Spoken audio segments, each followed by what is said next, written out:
partager un passage que quasiment nous tous nous connaissons parce que ça fait partie de... Ça vient de très loin et c'est dans Genèse 3, à partir du verset 2. On peut même commencer à partir du verset 1 pour situer un peu le contexte. Dans Genèse 3, verset 1, on va parler d'un petit article qu'on connaît tous. Et on va faire la lecture. Donc, Genèse 3, verset 1. La parole de Dieu dit, le serpent était le plus rusé de tous les animaux des champs que l'Éternel Dieu avait fait. Il dit à la femme, Dieu a-t-il réellement dit, vous ne mangerez pas de tous les arbres du jardin? La femme répondit au serpent, nous mangeons du fruit des arbres du jardin. Mais quant au fruit de l'arbre qui est au milieu du jardin, Dieu a dit, vous n'en mangerez point et vous n'y toucherez point, de peur que vous ne mouriez. Et alors le serpent dit à la femme, vous ne mourrez point. Mais Dieu sait que le jour où vous en mangerez, vos yeux s'ouvriront et vous serez comme des dieux, connaissant le bien et le mal. La femme vit que l'arbre était bon à manger et agréable à la vue et qu'il était précieux pour ouvrir l'intelligence. Elle prit de son fruit et en mangea. Elle en donna aussi à son mari qui était auprès d'elle et il en mangea. Amen. Donc ici, comme je dis, on va parler d'un petit article, un petit mot qui se trouve dans ce qu'on a lu et c'est le mot alors. Le mot alors. Si on prend rapidement la définition du mot alors, qu'est-ce que ça veut dire alors? On dit alors souligne une alternative après ou sinon dans le cas contraire. Alors introduit l'expression d'une conséquence en ce cas, dans ces conditions. Exemple, si vous êtes d'accord, alors vous pouvez signer. Et c'est de ce petit mot-là que nous allons parler. Ici, lorsque nous lisons la Bible, souvent nous passons sur ces petits détails. Mais moi, souvent, je m'arrête un peu sur ces tout petits détails-là pour voir pourquoi est-ce que ce mot-là est là. Ici, la femme répond à Satan. Le serpent, on le définit comme étant le plus rusé de tous les animaux des champs que l'Éternel Dieu avait fait. Donc, parce qu'il est le plus rusé, il s'adresse à la femme. Donc, il s'adresse déjà à la femme avec ruse. Et je vous assure que le diable, il le fait depuis des milliers d'années. Il est très doué. Il est très doué dans la ruse, il est très doué dans le mensonge. Jésus l'appelle le père du mensonge. Donc, le diable, il est le menteur.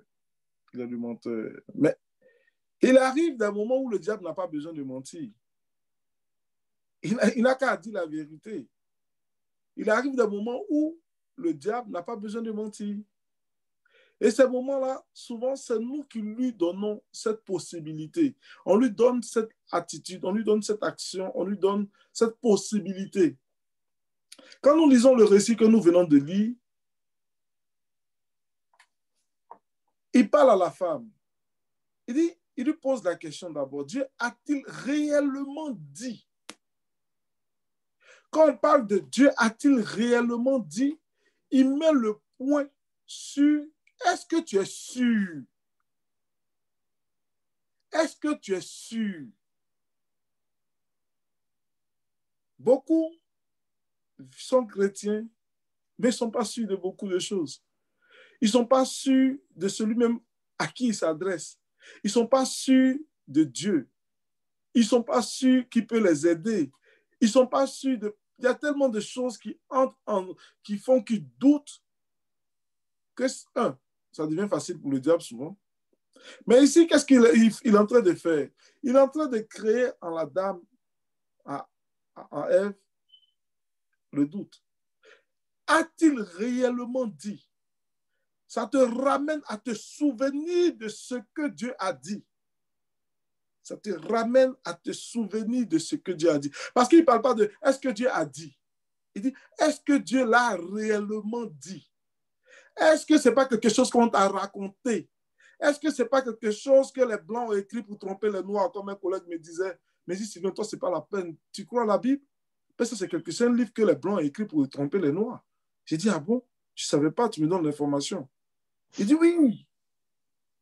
C'est un livre qu'il n'est pas sûr, il n'était pas... Et qu'est-ce qu'il voulait faire? C'était effectivement me troubler ou bien me mettre des idées dans la tête, mais il a dit non, tu te trompes. Parce que quand moi j'ai dit au nom de Jésus-Christ de Nazareth, je vois les choses se passer. Si les Blancs, même que tu dis qu'ils ont écrit le livre, ont écrit ça pour nous tromper, ils ne nous ont pas trompés, ils nous ont fait du bien. Parce qu'au nom de Jésus, les choses se passent véritablement. Au nom de Jésus, les gens guérissent. Au nom de Jésus, les gens ressuscitent. Si c'est quelque chose qu'on prend pour tromper quelqu'un, pourquoi est-ce que ce nom va être si efficace? Bon, ça, c'était une parenthèse. Mais est-ce que Dieu a-t-il réellement dit? Ça, c'est l'approche que Satan a vis-à-vis de certains chrétiens. Qu'est-ce que Dieu a dit? Est-ce que Dieu a réellement dit, vous ne mangerez pas de tous les arbres du jardin? Vous voyez un peu où il va. Est-ce que Dieu, qui est notre Dieu, il peut nous dire de ne pas manger de tous les arbres du jardin? Quand c'est lui-même qui a créé le jardin et que c'est lui qui a mis les arbres dans le jardin, comment Dieu peut essayer de nous dire de ne pas... C'est comme si on te dit, est-ce que ton papa t'a dit de ne pas manger de la nourriture de la maison? Non, c'est mon papa. Il a mis de la nourriture dans la maison, c'est pour que je mange. Donc déjà, j'ai accès à tout. Mais qu'est-ce que le diable est en train de faire? Il est en train de juste commencer à dialoguer avec la femme. Premier point, ne dialoguez jamais avec Satan. Ne dialoguez jamais avec lui. Sinon, vous allez vous faire avoir. Je vous ai dit au début, il le fait depuis des milliers d'années. Il est expert dedans. Si tu commences à raisonner avec lui, il va t'attirer là où il veut. Dès qu'il commence, il dit au nom de Jésus, quitte mes pensées. Dès qu'il commence à te proposer quelqu'un, tu dis au nom de Jésus-Christ de Nazareth, je te lie, je te chasse, je ne veux même pas t'écouter. Ça, c'est la première attitude qu'il faut avoir. Si tu commences à raisonner, ah oui, non, c'est sûr, je peux faire ça, mais je ne dois pas faire ça, mais tu vas tomber, tu vas te faire avoir. Oh, moi, j'étais à la place de Ève, il n'allait pas me faire avoir, tu mens. Parce que nous tous, nous sommes de la même essence. Et nous tous, nous nous comportons comme Adam et Ève. Premier point, ne dialoguez pas avec lui. Qu'est-ce qu'il dit? Vous ne mangerez pas de tous les arbres. Alors la femme répondit au serpent. Nous mangeons du fruit des arbres du jardin. Nous mangeons du fruit des arbres du jardin. Mais quant au fruit de l'arbre qui est au milieu du jardin, Dieu a dit, vous n'en mangerez point et vous n'y toucherez point, de peur que vous ne mouriez. Voilà ce que la femme répond à Satan. Elle dit que ce que Dieu lui a dit, c'est qu'elle peut manger des arbres du jardin, mais quant au fruit de l'arbre qui est au milieu du jardin, Dieu a dit, vous n'en mangerez pas. Mais qu'est-ce que Dieu a dit réellement? Et à qui Dieu a dit cela? On va aller une coche.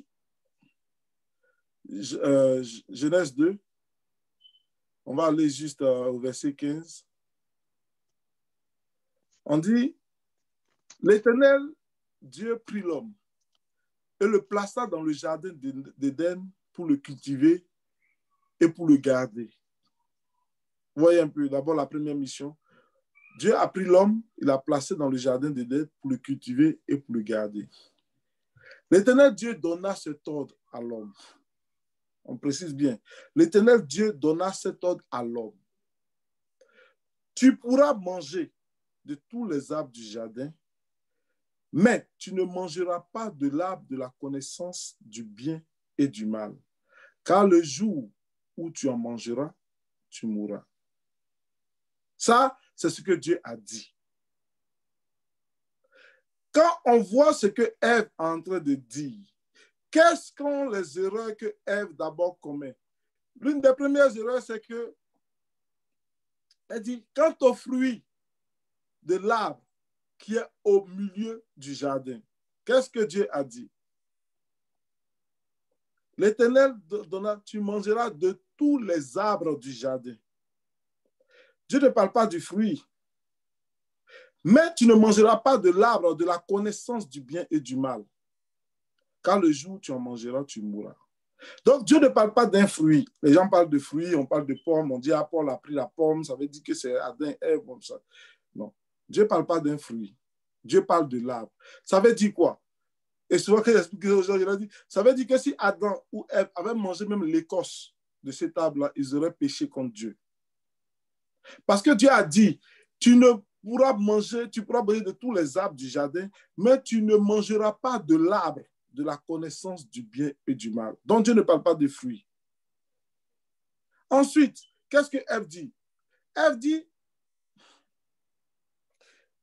mais quant au fruit de l'arbre qui est au milieu du jardin, Dieu a dit, vous n'en mangerez point. Dieu ne parle pas de la position de l'arbre. Dieu ne parle pas de la position de l'arbre. Quand nous lisons le récit, Dieu dit, tu ne mangeras pas de l'arbre de la connaissance du bien et du mal. Dieu a donné un nom à cet arbre. Ève n'a pas retenu le nom de l'arbre. Ève n'a pas retenu le nom de l'arbre. C'est très important d'appeler les choses par leur nom. Si Ève avait retenu le nom de l'arbre, si Ève avait appelé l'arbre comme son nom le dit, la révélation allait entrer dans le cœur d'Ève et ça allait éviter beaucoup de choses. Le problème réel avec les chrétiens, le problème réel avec les gens, ils refusent d'appeler les choses par leur nom. Frères et sœurs, un menteur, c'est un menteur. Un voleur, ça s'appelle un voleur. Aujourd'hui, un menteur, on l'appelle un mythomane. Un mythomane, ça fait joli dans le décor. C'est beau à entendre. Il fait quoi? Oh non, lui, il est mythomane. Oh, wow! Quel beau thème. Alors, moi, je ne suis pas un menteur, non, je suis juste un mythomane. Ça sonne beau dans le décor, c'est joli. Les gens, ils changent le nom des choses. Un voleur, ça ne s'appelle plus un voleur. Ça s'appelle un kleptomane. Un kleptomane. C'est beaucoup plus soft. Kleptomane. Ah ben moi, je ne suis pas un voleur, non, je suis juste, j'ai de la kleptomanie. C'est une maladie, tu sais, je suis malade. Je suis kleptomane. Frère, sœur, tu es un voleur. Sœur, frère, tu es un menteur ou tu es une menteuse. Si les gens appellent les choses par leur nom, Dieu appelle l'homosexualité une abomination. Dieu appelle les choses péché, il les appelle péché. Pourquoi? Parce que quand tu appelles les choses par leur nom, du coup, leur vraie nature sort. Du coup, la vraie nature de cette chose-là apparaît. Et toi, tu vas voir ça que c'est répugnant. Quand on dit non, c'est un second bureau. Mais quand tu lui dis que tu es adultérien, du coup, ça va le choquer. Parce que ce que tu es en train de faire, c'est de l'adultère. Tu cherches la femme de quelqu'un d'autre ou tu sors avec la femme de quelqu'un d'autre, c'est de l'adultère. Tu es un adultérien. Et la parole de Dieu déclare que les adultériens, les homosexuels, tout cela, ils n'hériteront pas du royaume des cieux. Les voleurs, les cupides, tout ça, ils ne vont pas hériter du royaume des cieux. Du coup, vous savez que lorsqu'on attribue le vrai nom à la chose, la conséquence vient dans le cerveau des gens et puis ils peuvent se ranger. Si tu appelles ton petit, là, non, on dit là, c'est un kleptomane, tu sais, souvent, on ne sait pas si. Tu es en train de le flatter et tu es en train de le conduire dans le péché et il va y rester. Parce que tu n'appelles pas les choses par leur nom. Dieu, il appelle un chat, un voleur, et il appelle le péché, péché. La Bible ne dit pas ceux qui ont un second bureau vont aller en enfer. Donc, si tu dis à quelqu'un,